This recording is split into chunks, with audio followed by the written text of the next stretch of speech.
Today is February 6th at 5:33 p.m. We are in the City Center Municipal Council chambers. We'll call this meeting to order and let you know this meeting is being broadcast live on YouTube at Provo City Council, where it will be available for on-demand viewing. The council requests that citizens help maintain the decorum of the meeting by turning off electronic devices, being respectful to the council and others, and refraining from applauding during proceedings of the meeting. We'll begin with a roll call. Cliff Strachan. Brian Jones. George Stewart. Kay Van Buren. George Handley. Gary Winterton. David Harding. Dave Sewell. Dave Connect. Michelle Kafusi. Wayne Parker. Thank you. We'll have our opening prayer by Quinn Karpowitz, and following that, the Pledge of Allegiance by Hadley Gordon.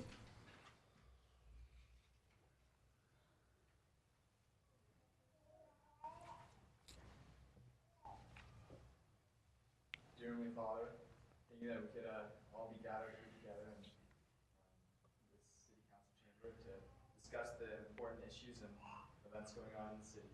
Please bless all the council members and elected officials to use their best judgment as they deliberate on the topics at hand. Say these things in Jesus Christ's name. Amen.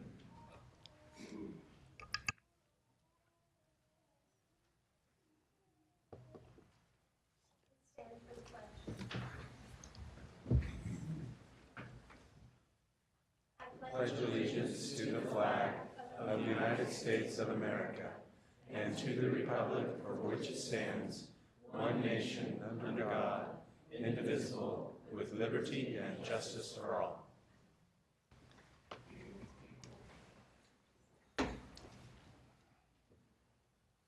We'll now have a neighborhood spotlight of the Joaquin neighborhood, and Celeste Kennard will be presenting that. Oh. No.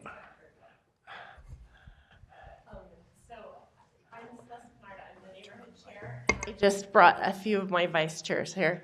Wayne Levitt and Susan Kruger-Barber, and Victor Moxley is one of my new neighborhood vice chairs. I made a little PowerPoint presentation. Oh, and it's right behind you. Can you see on your, okay. And how do I just press the arrow? This way? Oh, there. Whoops, went a little fast. So I just quickly went through and talked about the things that we did this year. So the big one was the Center Street Design Corridor that got passed, and I'm sure that's all fresh in your memory. But I did want to show you one of the homes of one of the people that was on the design committee, and that's why we wanted the design corridor in this, because there's so many great historic homes on that street. Okay, another thing that happened this year in our neighborhood was we got a new little toddler part in the Joaquin Park, which was a huge hit and gets lots of action. We also really appreciated Habitat for Humanity's help with that, just organizing it. And then what we did at it the next week, we had a neighborhood picnic with the police officers. It was really great. Then some of the other things that we've done, that's a bunch of reading, but basically we worked with a student group a couple of years ago making the Joaquin appendix, and it was just kind of some ideas of how to implement some of the ideas we have in our plan, and it was really great because we had some students from a class that we broke it into groups, and they helped us do research, and then we put together a presentation all at the end, and it was really great to be involved that way and have their input and have that. Okay, next thing. This Ernie's Market used to be a store. It's been an eyesore for quite some time. But then we got new neighbors, and it looks like this now. And it's a thriving part of our, of our neighborhood. You see this little boy getting a bike. Hundreds of bikes get given away. The kids in the neighborhood come at 5 o'clock for little classes on how to maintain your bike. It's just a great community center, and what a blessing. We also, with the bike committee, we're involved because Fifth North goes through our neighborhood, and so our kids, to get to the rec center, sometimes a little scary to ride your bike on Fifth North, and so this was a fun activity to emphasize street safety. And then we have just all the great things that Susan Kruger-Barber does, and this was her little campaign to help everybody to remember to shovel. And if you look it up on YouTube, you'll be sorry because you'll never get the song stuck out of your head. And then I got to meet Chaz last year, the city forester, and we planted some trees. We had a good time with some youth in the area, and we put some trees in. The next thing that we've been working on for a long time is the 200 East. Depends on who you talk to, what it's called. But kind of an idea of making a pedestrian, bike-friendly, originally this was kind of our concept idea, but it's morphed some, but we just recently got plans from the engineers on how to make some of those intersections safer, and we really think they did a good job. And it was really, it was a long, hard process, but then I think it's turning out very well. And then the last thing that we're doing right now is anybody that's ridden their bike home from BYU knows that 7th East is like taking your life in your hands. It's better than it was, but we're going to try to encourage people to go down 8th East, and we asked for a matching grant that you guys know about because we received it, and I was just showing that there's a bunch of volunteers, and this is kind of what it'll look like. And this is just a minimal project with some signs, and we're cleaning up a little easement and some things like that. Of course, we're always working on this problem in our neighborhood. We're excited this year because we have all the data from our plan. We have all these parking violations and trouble and people parking their cars in our driveways, but I feel like we have some really good tools, and we're really thankful for Matt Taylor's help here. These are the reasons that we get involved, and we're thankful for everybody's help, and we're glad that our neighborhood comes out and does stuff together. Okay. Any questions for Celeste? How long have you lived in the neighborhood? Since '97. I bought a house there in 2002. I think it was out. Yeah. It just seems longer because you've been involved the whole time. Yeah, it's really great. In fact, the program that we used to buy our house was something that the city council helped with those years ago from what was called neighborhood housing services at the time. But some of the things and some of the paint your heart outs that we were involved in. And at the time, my husband worked at BYU, and we really wanted to live here, but it was really difficult to be able to afford something like that with his salary. Anyways, I am so thankful for that. And I try to do everything to pay it back. Thanks. George? I just wanted to congratulate you on your being elected as the neighborhood chair, and ask if the Provo City Lab, is that Jamin Rowan's class? Yes. Yeah, it was the Provo City Lab that helped us do the appendix. It was It's really a great partnership, I think, between BYU and the community. Jamin is an American literature professor. Yeah. But he specializes in urban literature, and these are students getting great experience. And it sounds like they're making a difference Well, in the community. and to tell you the truth, 2 of the students that were helping that are now vice chairs, and one of them, actually 2 of them we used all last year. They've been really great and have helped us with the Atheist thing, the mural at the Bike Collective and everything. So this is fabulous. So thanks. Celeste, thank you. As I look at the challenges that you face, yeah, you've got some challenges in that neighborhood without question. And I'm always impressed with the attitude that you guys face those challenges in your neighborhood, and I appreciate that. Thanks. It was a long time coming to get to a good attitude. It takes a while to kind of see how everything goes together and, and start to gather people that are all thinking about the same thing. And then you can really do a lot once you have that.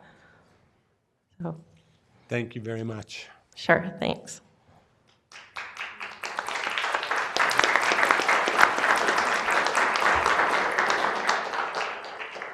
We will now look for the approval of minutes for the December 5th, 2017 council meeting. Are there any objections or requests for changes to those minutes? If there are none, I declare these minutes approved by unanimous consent. We now have a presentation of the Mayor's Award of Excellence. Mayor Kafusi.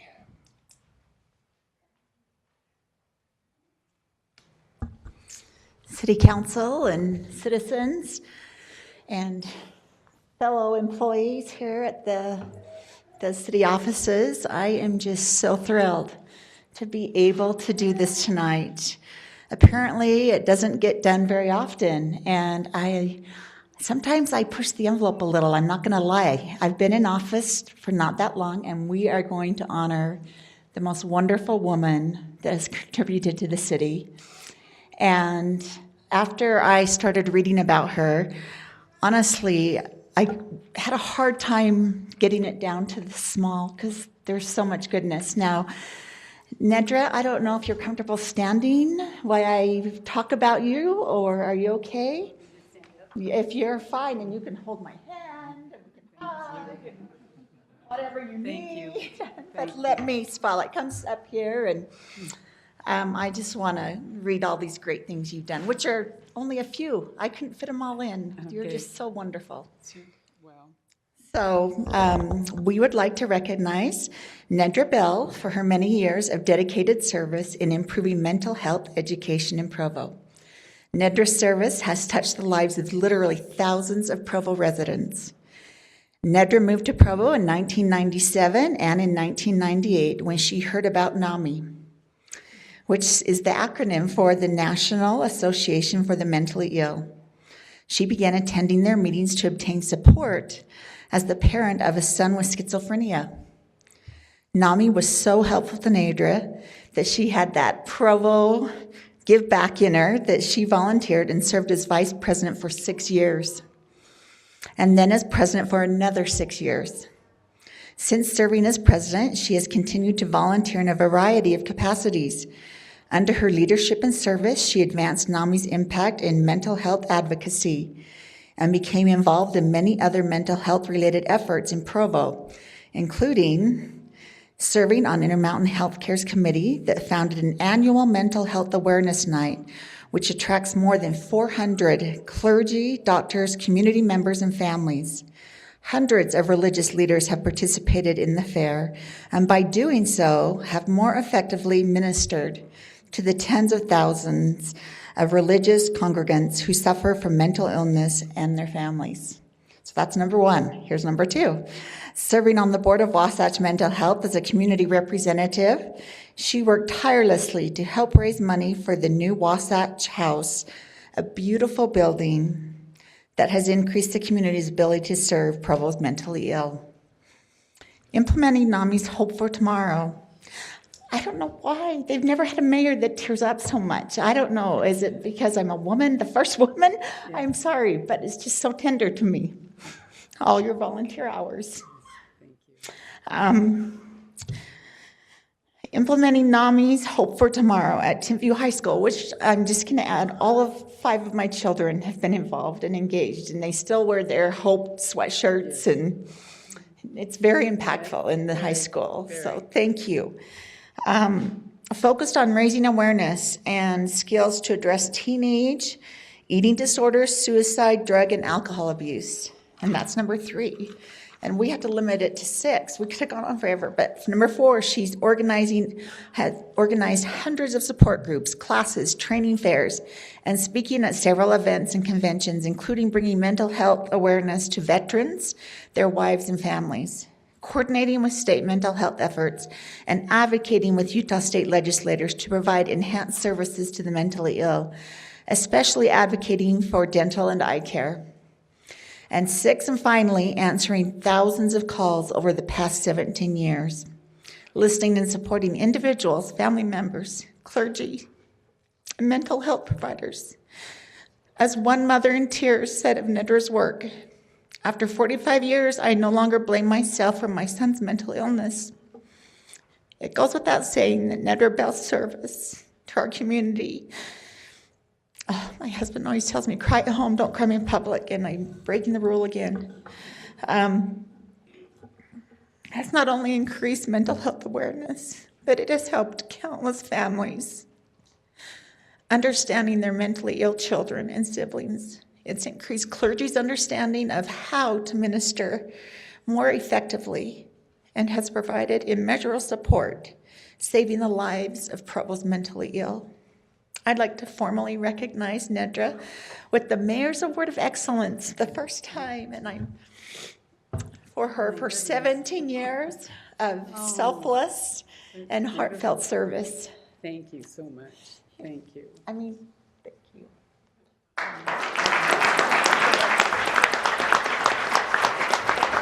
Let's invite her family to come up, and why don't we get a picture of her with her family?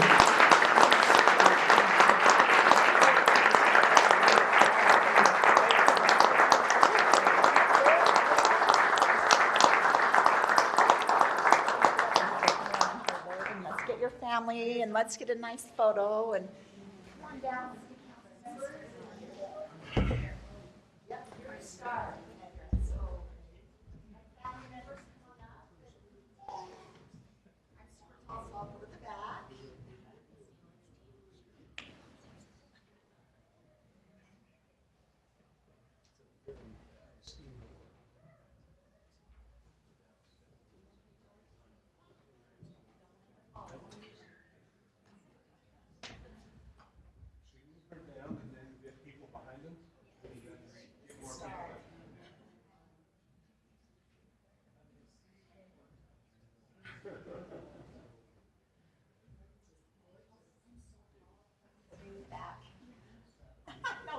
I'm going to stand over here so we don't have this in the way, okay?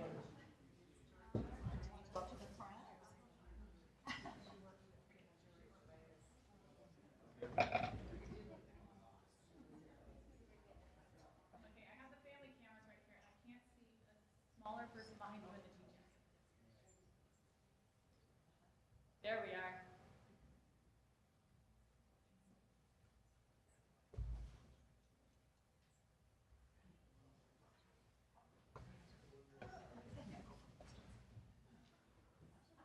Okay, I'm ready. One, two, three.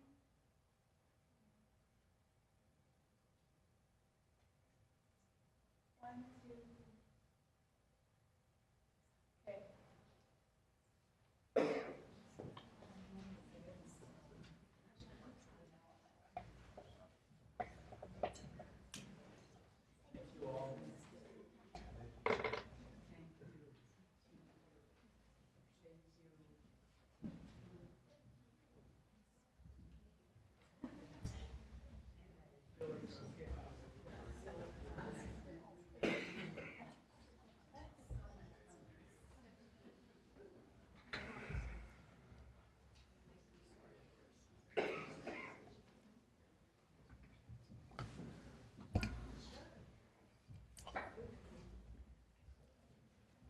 see something.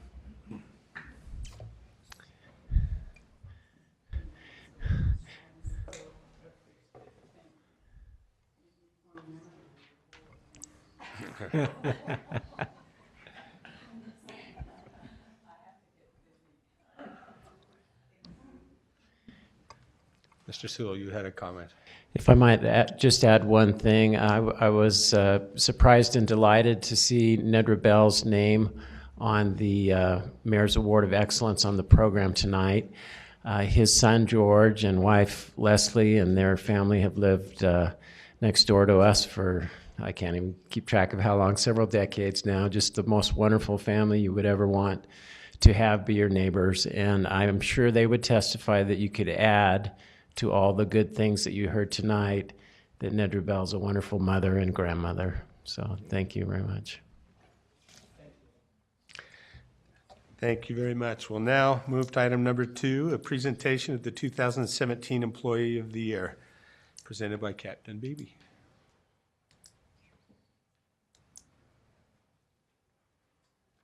Good evening. I'm Captain Beebe. I'm over the Patrol Division, and it's an honor for me to present in behalf of Chief Ferguson. Travis Bushman has been employed with the police department for almost 13 years now. He's been an animal control officer. He's been a patrol officer. He's had several special teams within the Patrol Division. He has, in speaking with him earlier, I think that his best and funnest time as a patrol officer has been on the bike, where he's closer to the community, and on a bicycle. And as he's enforced that, really been a part of the community in doing that special team. Travis is selfless. As you can see from the photographs, he wears his badge with honor. It is an honor for him to wear a badge of public trust. And in doing so, he exemplifies what a police officer should be. And his selflessness is exemplary. And as you can see, he's in these pictures. It's very difficult at times, but he finds the time to be that selfless police officer. And Travis has his family is very, very important to him. As a police officer, he shows loyalty. He has a sense of duty. He's respectful to the people that he works with and the community that he serves. He is, like I said, selfless. He's honorable. He has integrity. And above all, he has personal courage and the ability to be a leader in our community. He does those things not because of recognition, and I think he would be the first to say that. He does those things because it is the right thing in his eyes, for the right thing to do. It is my honor to present Travis Bushman with the 2017 Employee of the Year.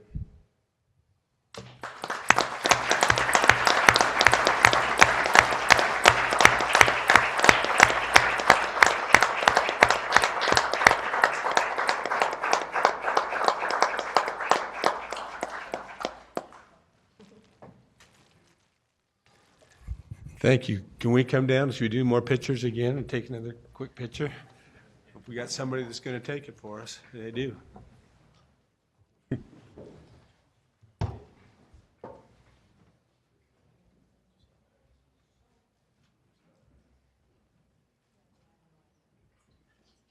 Thank you. Appreciate everything you do.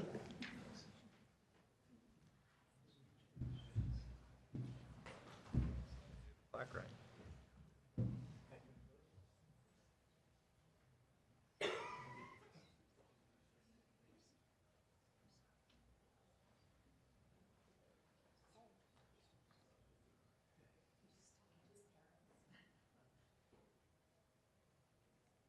Excuse me.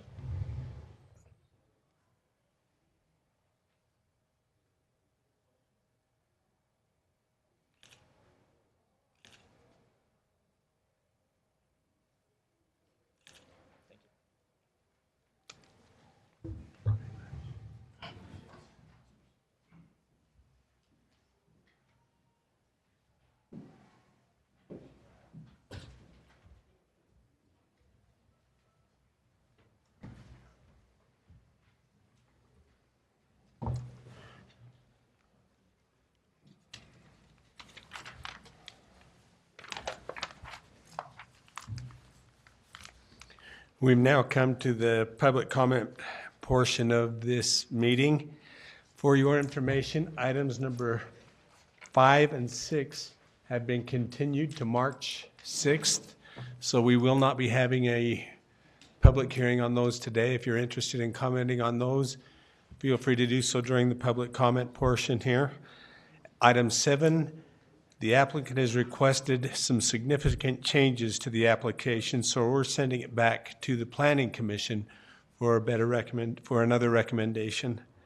And we will now see, as indicated on the screen, so we won't be hearing item number 7 either at this point. So if you would like to comment on item number 7, this is the time to do so for that. As indicated on the screen, the required public hearing will be held for certain agenda items prior to the council action. After each such item has been presented, time to comment will be provided for all those who wish to speak. For those items not requiring a public hearing, public comment will still be taken following the presentation of the item, but will be limited to 10 minutes. This time, 50 minutes have been set aside for open public comment period, which is intended to allow comment on matters that do not appear on the agenda. Persons who speak during this time to an item that is on the agenda will not normally be afforded a second opportunity to speak during the comment period specific to that item. During any public comment period, each speaker will generally be limited to 2 minutes.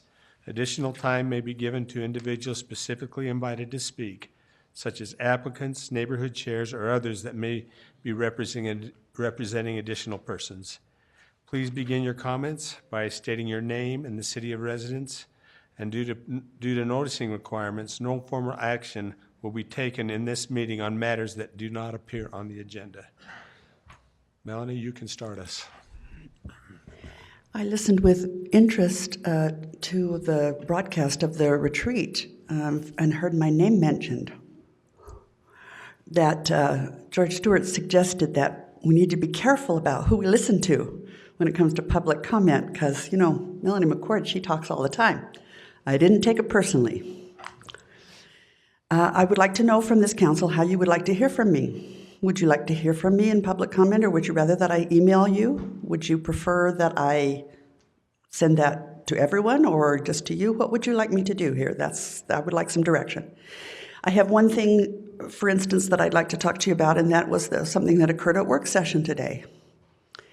You had a report from Community Development from Bill Pepperoni and Gary McGinn about the West Side Planning Committee, but you had no members of that committee here. I posted and heard back from 3 of the members of that committee. They really wished that they had been invited to participate in that briefing. This is the second time that a neighborhood committee has been dismissed before reporting to the council. When the Southeast Area Committee met, same thing. They met for 6 months, they prepared all of their recommendations, gave them over to staff, and then when the report came to council, that Citizens Committee was not included in the reporting, in the briefing. They weren't there to have questions, they weren't there to make any contradictions of the staff. That's a trend that has been occurring with the council for the last few years. And that is that in work session, when you get your briefings, you do not invite all of the people who could be giving you information. You invite staff, and the reports from other people who have other things to say, you don't hear them. I think in order for you to be a truly independent and separate body from the administration, you need to be more careful who you invite to work sessions and make sure that your citizens committee have access to you. Thank you. You.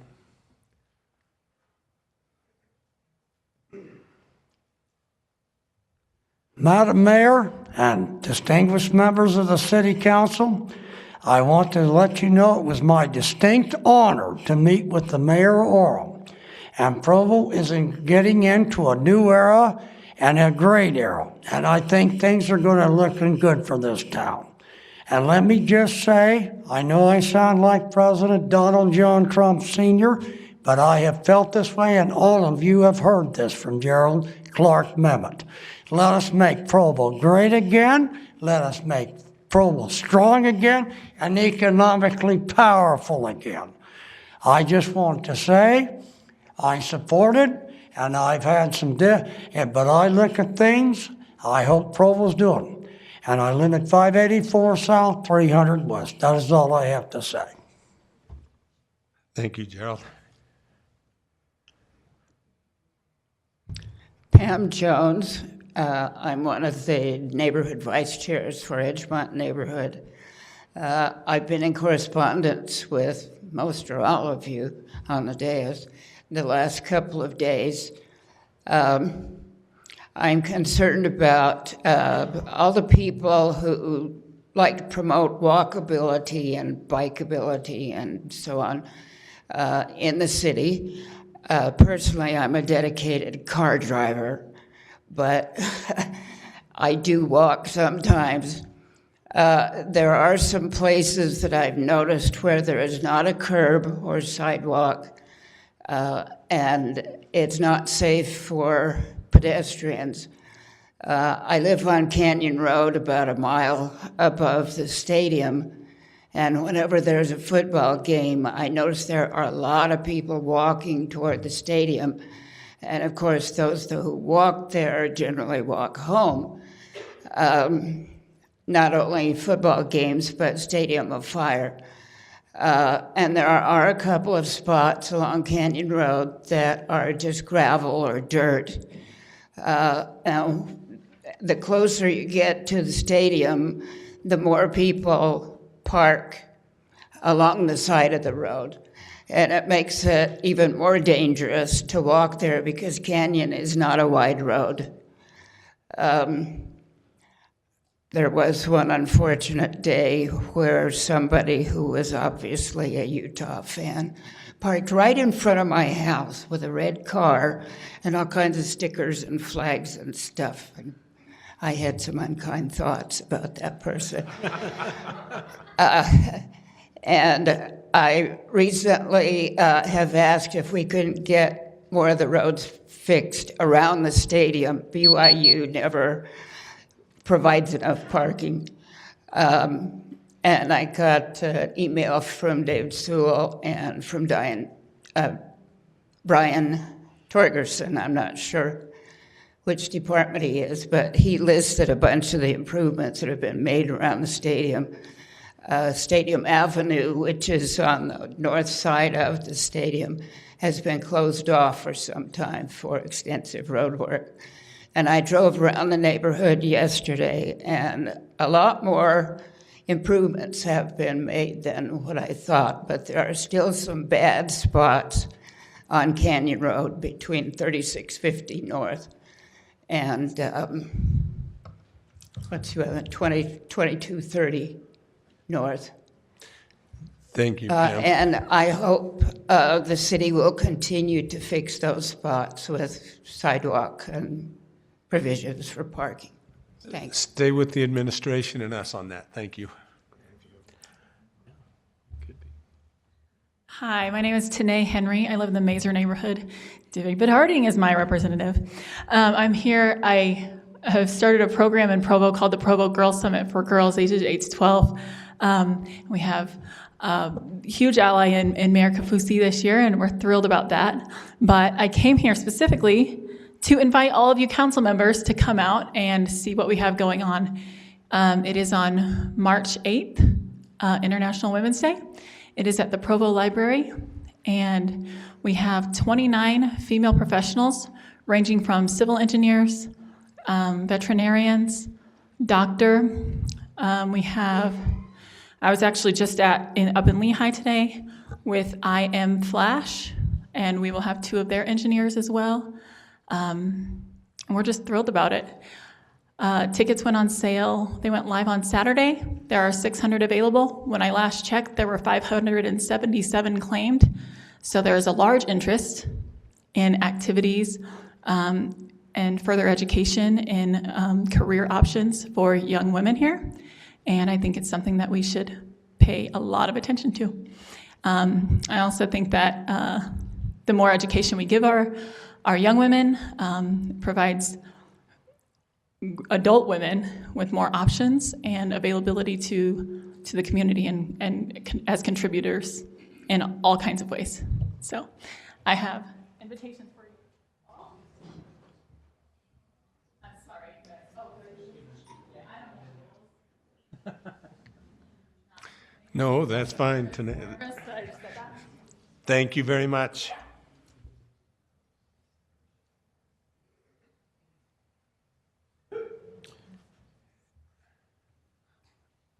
Any other comments?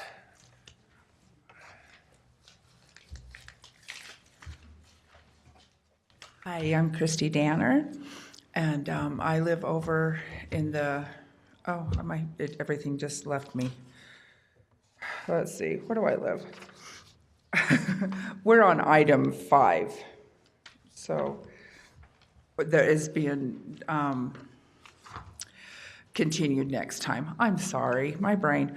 I just wanted to let everybody know, I have a petition that I took around this last week, and you should all have a copy of it in your email. That's what I wanted to let you know and why I'm up here, about the building going on 5th South and State Street. I know that's continued, but it was a very small area. I was able to get to my granddaughters and we were the only ones out, and I just wanted to make sure that you all knew what to look for.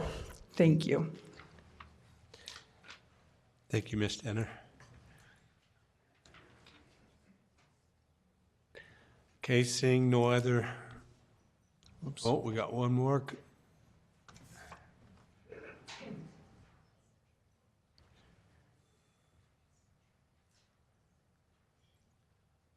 My name is Lynn Henriksen. I live just north of Stadium Avenue.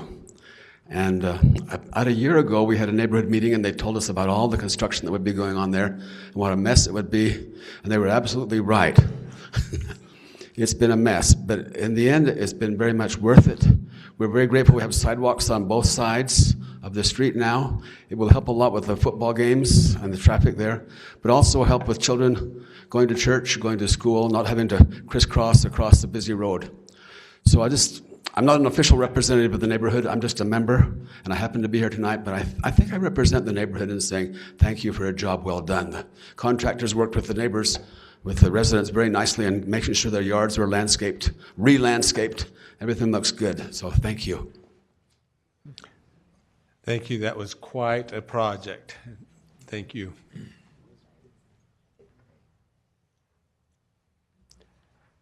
Okay, any other comments? If not, then we will close this portion of our meeting and move to item number 3, a resolution consenting to the mayor's appointment of Karen Larsen as the Director of Customer Service for Provo City. And Mayor Kafusi, do you have anything that you'd like to say on this one? Just that I'm so thrilled that she took the appointment of this new position. She will be our first female director ever in the history of Provo City, and is more than deserving and has proven herself over and over again. So just want to say congratulations, and I'm just so thrilled for you and your team. Karen, would you stand up? I know you don't want to necessarily walk all the way up, but thank you. Does the council have anything that they would like to say at this point? Dave? I'd like to express appreciation for the way that you've led the customer service division these past years, and the great service that you provide the residents of Provo, and you have my full confidence, and I'm looking forward to your work as the department director. George? I've known and worked with Karen for years and years, and there's no one more deserving of being department director than Karen, so congratulations, Karen. I thought you were the department director. I didn't know. So I'm just grateful for you, Karen. Thank you for all you've done for us. Dave? Just wanted to express my appreciation also, Karen. I know this is in some ways the same position for you, but I like that we've elevated customer service to department level status because in a way the department you represent is sort of our face to the city. So thank you so much. Okay, no other discussion? We will look for, I don't know that we have that on here. It's not here. Brian, do we need any public comment? This is one that we don't have public comment on necessarily. Well, we don't, and we have not traditionally taken public comment on appointments previously. It did show on the slide that comment would be allowed because I think just because of the practice last year of taking comment on on every item, but we have not historically taken comment on appointments. And I think that there's some wisdom in that. And so I think we're gonna, if anyone has any comments for us, we'd be glad to hear them at some point. And so I think we'll look for a motion on this one. George. I move that we accept the resolution consenting to the mayor's appointment of Karen Larsen as Director of Customer Service for Provo City. I'll second that, even though I think we do have an implied motion. We do. I knew we did, but I wanted to make the motion anyway. And I thought so. And so, but we will, any discussion on this motion? If not, we'll call for a vote. Is this a favor vote? It's a favor vote. It's consenting to the resolution. So that's unanimous. Thank you. We'll move on to item number 4, an ordinance amending Provo City Code to clean up inconsistencies and correct references to the residential design standards. Aaron Ardmore will present this. Thank you.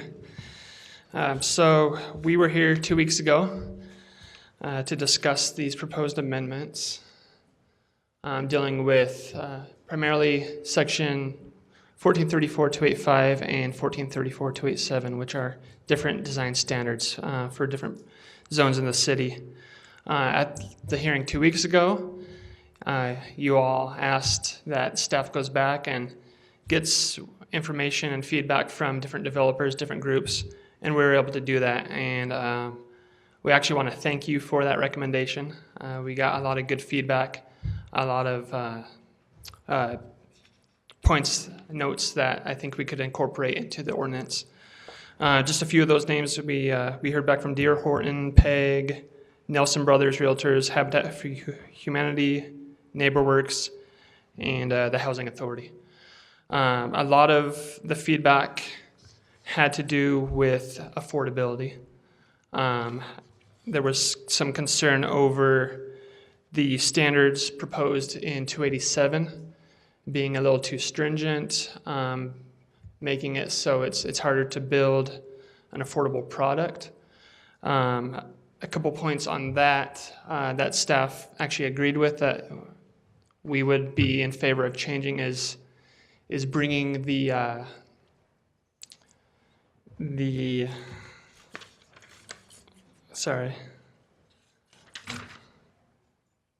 fiber cement products from a minor material up to a major material. We think that makes sense with today's market. There's some other concerns there where I thought maybe I should clarify the applicability of these standards. In 287, it's referring to essentially 5 or 6 different zones, not single-family housing. So these standards wouldn't apply to single-family housing in 287, and it doesn't apply to stuff in the downtown zones. So I think some of the concerns came from ideas of well, we couldn't build this downtown, or this affects this new subdivision. These standards apply to your low density, medium density, high density residential zones, a campus mixed use zone, shopping center zone, and a couple pro zones that we have in the city. So I wanted to clarify that.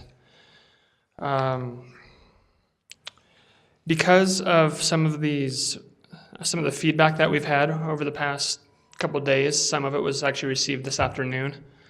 Staff would actually ask for a continuance so we could actually address some of these things that were sent back to us and try to incorporate them into the proposal, change some of the wording, change some of the standards to have something that I think everybody could agree with. We definitely don't want to try to force something through that none of the developers in the city are happy with. So that's kind of where we're at right now, but we'll take your recommendation of how to move forward. Thank you. Questions for Aaron or any discussion that you'd like to have as a council? Dave? So I asked for this to be continued and asked for the input of some of the organizations, and I'm glad that you heard back, and I'm pleased that you're looking at changing.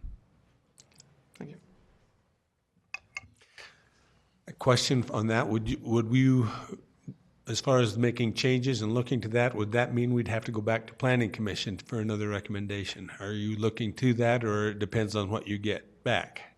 That's up to you all. I mean, they wouldn't be giant substantial changes. They'd be changes in moving materials to different areas, maybe changes in percentages, things like that. But essentially, the language still works. So, I mean, it's up to you. And this was received, this was asked to be approved by the Planning Commission already? It was, as is, yeah. As is, okay. So, Brian, do we need Kay, do you have a question? And Brian will be the authority. If it is up to us, I'd suggest that they come back with the changes without going back to Planning Commission, taking their time and work, and taking Planning Commission's time, because I think it'll be some real specific items that we've already talked about a little bit, so. You think we can handle it on our own? Bring it back. I don't think we'll Okay. do a Planning Commission. Brian, do we need a motion to do that then? Oh, thank you. Before we do ask for a motion on that, we'll open it to public comment. Sounds good. And then we'll get your recommendation on how to handle this. Is there any public that would like to comment on this?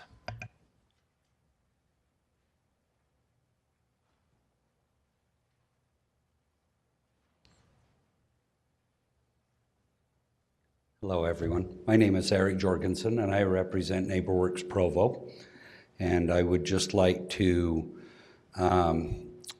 tell you thank you for asking for a continuance and for Aaron offering a continuance, just until we can see exactly what is being written and said before a vote is cast on this to approve it. So I would just like to say thank you, and I appreciate your diligence in this matter. As affordable housing providers, we just don't want those that are less fortunate to be affected negatively by this ordinance change. So I appreciate all of your input. Thank you. Thank you.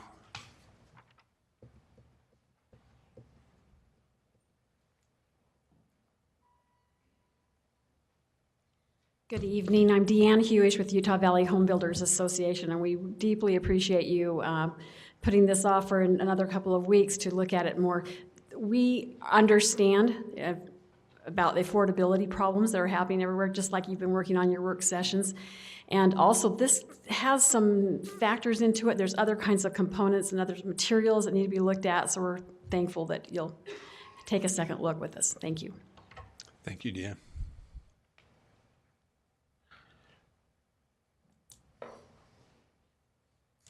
Aaron, are we looking for a specific date, or are we just waiting for you to bring it back to us? If you wanted to schedule it to the next meeting, I think we could have a proposal ready by then, but it's up to you. We'll wait to hear from you. That way it'll make sure, but we can, Brian, what are you? Yeah, I was just going to say that with regard to the question about whether you need a motion, if you're going to do anything other than vote on the implied motion, then you do need a motion state whatever it is that you do want to do. And so you could continue it to a date certain, or you could continue it indefinitely with the idea that the council chair would put it back on the agenda when staff lets him know that it's ready. Okay, did you have something? I just wanted to ask Aaron, those comments from the public now, are both of those people, are they on your list to get comments from? No. So we'll try to get their information. Connect with them then and Yeah. see if we can get their input. Okay, thank you. Dave? I appreciate that comment, and I would like to make sure, I mean, you talked about that the changes may be minor, but I hope that there is a good discussion, a good robust discussion, and my preference would be for it to go back to Planning Commission. They have some expertise that at least I feel that I don't have, and I would like to see the recommendation. And I wonder, we had some people that had come here for public comment, and now they're kind of withholding, not knowing what the changes are going to be. So I hope that we do go through a public process and reach out so we can incorporate those, any concerns that they have. I guess I should, speaking with Mr. Jones earlier, it probably does not reach a level where it's required, but I do want to mention I have a brother who works for a company that builds student housing, and they haven't done anything in Provo while he's been an employee, but there's a possibility in the future. So I do want to mention that. I'm very grateful that community development is taking a second look at this and incorporating the builder information. I think that's wonderful. I fully support that. I do want to kind of just voice a counter argument slightly, just to balance as we're listening to all of the other voices as well. I do feel that Provo is a premium place to build, and I think it's okay to have higher standards than some other places. I hope that we build with quality, and that where those lines are, what those standards are. I'm glad that we're having those conversations, but I do support quality building, because the buildings that we build will be with us for decades. And then the last thought about how this affects affordability. The land prices is a variable, and land prices are set based on what the market, what the market will accommodate. And I'm saying this very poorly, I apologize, but basically, land prices may be higher, and if there are some additional requirements, the land prices may need to come down in order to balance that market demand. So if we have these standards that do increase the cost of building, it may not be a 1-to-1 ratio for increasing the cost of the housing, because it may just lower the land prices. So anyway, just as you're going through that, please balance all of those different interests. I guess the only thing that I'm wondering about now would be a date certain for those that would be interested, so that they won't miss. Maybe should we do does the council have any request for a date certain, or would you like to leave it open? I'll look for a motion. I'm just concerned that everyone that hasn't already been part of the process become part of the process, and so I'm not sure if just saying 2 weeks is adequate for them to be heard and for their concerns to be considered. And so I'd be more inclined to wait until community development is ready. Yeah, I want to second that. I think in the spirit of what Mr. Harding was saying, I think if we just go through the process in the formal way, the public will be actually be given the opportunity to be more a part of the process than otherwise. So, and I think we want to get it right. We want to balance affordability with quality and make sure that we're not unduly restricting certain markets. I sort of sense that the Planning Commission, I mean, it was a unanimous vote, right, in support of the earlier version. And I don't think the conversation about affordability even came up. So at least I don't remember until today that it had come up. And so I think I'd be interested to know what their opinion on that is and make sure that they're thinking about that as well. Okay, then we will look for a motion.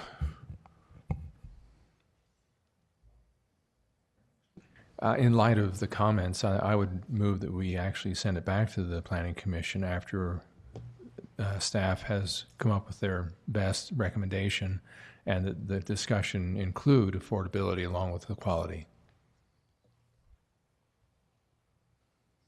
I second that. No, sorry.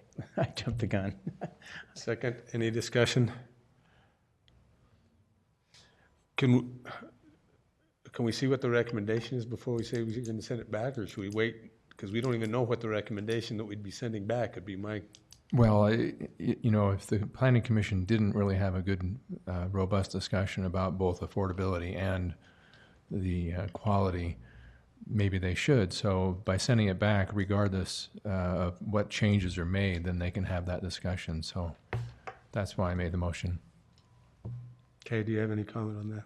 I'm just a little concerned that we're turning this discussion and this particular part of our ordinance into a affordability discussion when it's more of a design element. And I know they're related, but I think the questions that have already been brought up are some small things that will have some impact on affordability, but I don't know that we want to have this big, long affordability discussion regarding this, unless there's no urgency to pass this. If there's no urgency, if this is a cleanup type thing, maybe it doesn't matter and we can have that. I just don't know that this is the place to have the affordability discussion. Is there any urgency, Aaron, that you see? We would like to get something passed with this before the next big project comes in one of these zones. So there is some urgency to it, I'd say. Okay, we have a motion and a second right now. Mr. Harding? A question for Mr. Jones. At what point is this protected with a pending legislation that would, or how would that affect the urgency? That's a good point. Well, the pending legislation would certainly apply.